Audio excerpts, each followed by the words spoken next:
Hey everybody, my name is Jason Diakité, and I am speaking to you today from Stockholm, the capital of Sweden, where I live.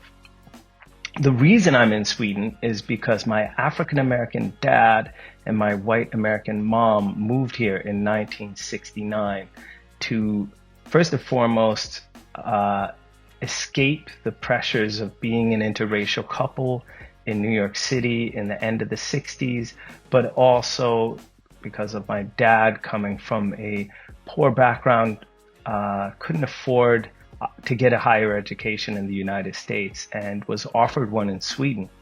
So more or less they came here to find the space to build a better life. And a couple years back, I was sitting having a cup of coffee with my dad, and he told me a story about in 1965, the year before he met my mom, he was dating a girl who was from Harlem, Georgia. And he was going to move from Harlem in New York to Harlem in Georgia. He parked his car, he ran up to his friend's apartment, got his stuff, and when he came back down to his own car, the back window, the side back window of the car was smashed.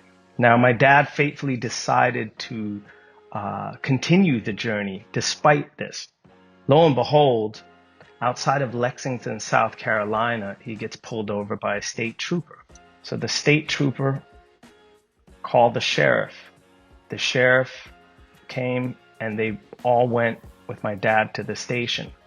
My dad even managed to escape the sheriff's office, and he had some money in his pocket, and he decided to spend the night in a motel. Scared as he was that they might come for him in the night and hang him by a tree, he decided it was unsafe for him to spend the night in the motel room, which he had purchased. So he climbed a tree outside of the motel and found a branch where he could lean up against the trunk and sit safely and out of sight, and spent the night sleeping in a tree. The next morning he climbed down and took a bus and finally made it to Harlem, Georgia.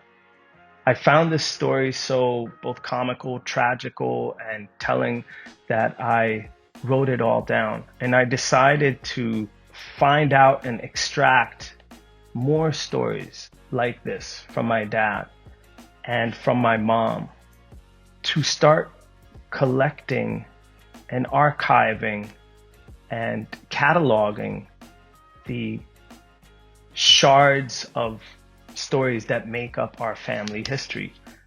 These shards resulted in my book, A Drop of Midnight.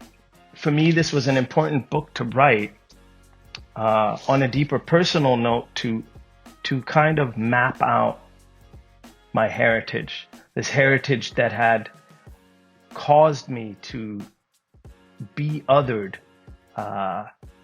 at such an early age, or from such an early age in Swedish society, to kind of piece together that legacy that I was taught was a weakness and was an obstacle, to basically map out how somebody looking like myself could call themselves Swedish and walk around speaking Swedish and actually culturally being a part Swedish.